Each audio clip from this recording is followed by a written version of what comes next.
Now that we have a new way of building new functions from old functions by using area functions, we really ought to come up with a derivative rule for our new way of building functions. I mean, if you think to all of the derivative rules you already know, each of them comes from a way of building functions. So if you have a composition, you need the chain rule. If you have a sum, you use the sum rule. If you have a product, you use the product rule. So if you build an area function, what's the derivative rule for an area function? Well, we'd better figure that out. So to do that, right, if we have a function f of t that is it continuous, so for this area function to actually be guaranteed to exist, it's good to assume that f is a continuous function.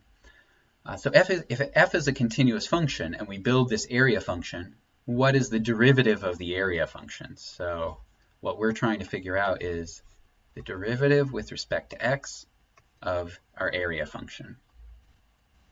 Now, probably by this point, you know enough derivative rules that you're used to just using derivative rules, but we don't have a derivative rule for this function. And if you remember way back to when you didn't know any derivative rules, how did you calculate derivatives? You have to use the limit definition of the derivative. So this is the limit as h goes to 0 of a of x plus h minus a of x over h. I bet you thought you would never see this again. Well, here it is, unfortunately. So to figure out what this limit is, well, we're going to have to use the definition of the function a. So let's write that out. This is the limit as h goes to 0 of, so a of x plus h, right? A is this function up here. So a of x plus h, that's the integral from little a up to our input. So right, whatever is the input for our area function is what goes into the top bound. So x plus h of f of t dt minus then a of x. So integral from little a to x of f of t dt, all divided by h. All right, so what to do? Well, maybe to get inspiration on what we should do next, we should actually draw a picture of what areas these integrals represent. So if we have, right, here's little a, if we have some graph of f and x is here, then this first integral is the area under the graph up to x. This second integral is, well, we need to put x plus h on the x-axis here. The second integral is the area from little a up to x plus h. And we're subtracting these two. Well, look, on the picture, if you subtract the red area from the blue area, you ought to get this little strip in between. So that makes sense geometrically, but that's actually a property of integrals that we've seen before. One property of integrals says that, so limit as h goes to 0, one property of integrals that we figured out before was that if you have some interval where you're integrating, you can actually break that integral up in the middle anywhere you want. And so let's break up this first integral at x. So we get the integral from a to x of f of t dt plus the integral from x to x plus h of f of t dt. Okay, so these two integrals both came from that one. And then don't forget minus integral from little a to x of f of t dt. But now that we have this written out, this is a big win because these two integrals are exactly the same, but this one's negative, so those cancel. All right, nice. So that feels like progress. So this leaves us with limit as h goes to 0. Just to make it a little more compact, instead of dividing by h, I'm going to multiply by 1 over h. Integral from x to x plus h of f of t dt. All right, so to make any further progress, I guess we're going to have to figure out, we're going to have some deeper understanding of what we get when we have this area and we divide by h. So again, let's draw a picture of this area. So here's the x-axis, here's x plus h, and above this somewhere is the graph. All right. What I want to do is figure out I want to get some rough idea of what this integral is. So integral from x to x plus h, f of t dt. Well, if you remember, to get some rough idea of what an integral is, we had some upper and lower bounds for the integral. So our lower bound was,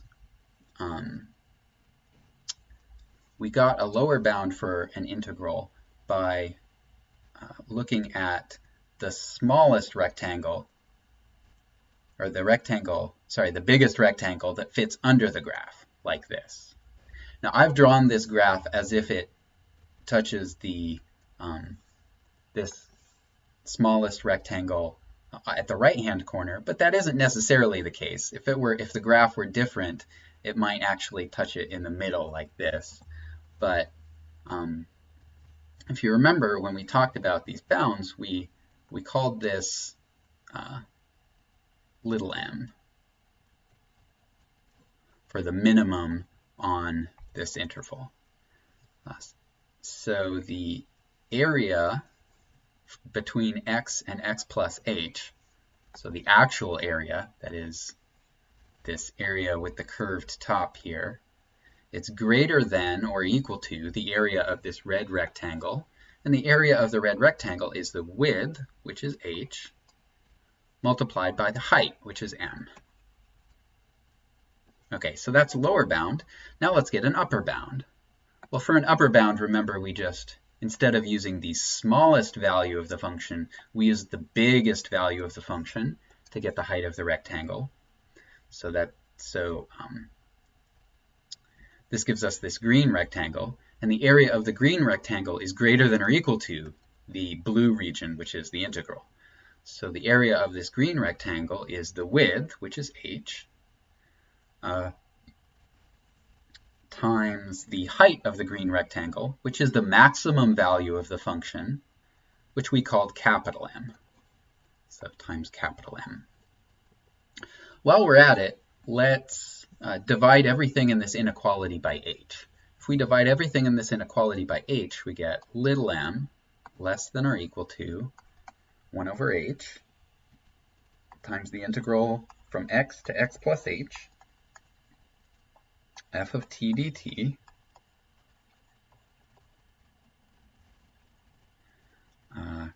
less than or equal to capital M. All right, but remember, what we actually wanted to calculate is the limit of this stuff. Well, this stuff that I've underlined in red, it's sitting in the middle of this inequality. So what we can do now is just take the limit of everything in this inequality as h goes to 0. So let's see what happens when h goes to 0. Well, in this middle part, when we take the limit as h goes to 0, we get the limit as h goes to 0 of 1 over h of the integral from x to x plus h, f of t dt. If we knew what this was, we wouldn't be doing this whole calculation, right? So we don't know what this is yet. That's the whole problem. But we can take the limit of the sides as well. So let's go back up to our little sketch up here and ask, what happens to the minimum value of the function on this interval as you shrink the interval? Remember, letting h go to 0 amounts to letting the right-hand side of this interval slide leftwards towards x. Well, as the right-hand side of this interval slides leftwards towards x, this minimum value, it gets forced up to this spot. Well, what is the height of this spot? Well, that's just the function at x. So this is f of x. So when we take this limit as h goes to 0, the minimum value goes to f of x. Right. What about the maximum value? Well, look, the maximum value is exactly the same. As you shrink this interval, the maximum value has to collapse towards f of x. So the maximum value also goes towards f of x. But now look at this inequality. The thing we want to know is trapped between f of x and f of x. So that means it must be equal to f of x. You might have seen that in Calculus 1. It gets called the Squeeze Theorem sometimes. If you have some value you want to know trapped between two things, and you take a limit, and at either end you get the same thing, in the middle also has to be the same thing. So, to summarize, what we just figured out is we were trying to calculate the derivative of this area function with respect to x, and what we got is that it's the original function, f of x. Right. Now, this is such an important fact in calculus. It joins the two areas of calculus, integrals and derivatives, and it's such an important fact that it gets called a fundamental theorem. So fundamental means it's pretty freaking important. So, or FTOC for short. So what we just proved is that if f of x is a continuous function on some interval containing this lower bound a, then the area function that you get from that is an antiderivative for f of x, because if you take the derivative of the area function, you get the original function. So that means that a must have been an antiderivative for f. And that's for every x value in the interval where f is continuous.